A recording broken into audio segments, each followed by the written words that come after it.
rough too, though, right? So if you can't do before and after, and you can't do benchmarking, you've pretty much eliminated the usual toolbox. So, do you need a doctoral degree in statistics from Princeton to figure this out? So the good news is you don't. There are still some tricks and tools that are left that can help us get at that notion of like, what's the true impact of this CSAT class? Okay. And some of them involve, let's say we focus on one center, right? So we're not looking at differences across centers. And let's look at the same pool of employees that are walking in the same door every day and sitting in different cubicles, but within the same general location and office place.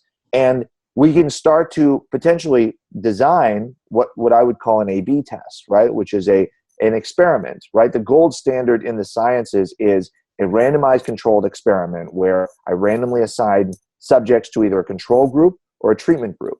The problem when you're talking about the workforce is you can't do that very easily because people talk, right? You can't just say, okay, I always tell people when we're trying to figure out the impact of different wages on someone's performance, you can't assign randomly half the population of working employees and say, okay, you get a $5 raise, you don't get a raise. Yeah. The two are going to talk to one another and people Anarchy. are not going to. Yeah, exactly. Yeah. So the same is true here. Look, unfortunately, because we can't do this in experiment, we can't be, treating employees like we would rats in a laboratory.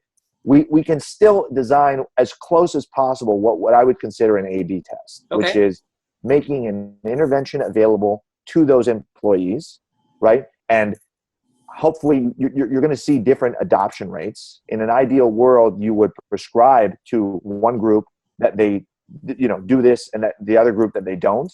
But that's a challenge. But ultimately what you want to do is have an apples to apples comparison of employees that are as close as possible to one another, but one of whom use this intervention and follow them to see what the impact was.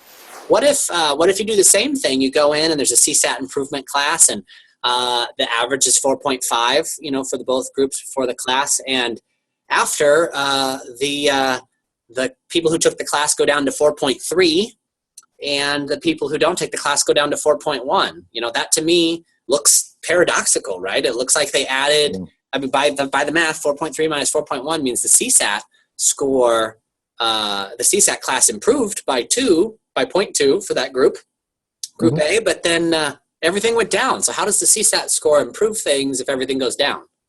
Yeah, it's a great question, because that's the whole point of having this control group, because there's other things going on in the center. Maybe it was a hard month. Maybe it rained every day of the month, and as a result, everyone was in a grumpy mood. If we, that's why we have that control group as a baseline, right? So we know the fact that their scores in the aggregate went from 4.5 to 4.1 means that we would expect in that period of time the scores to drop by 0.4.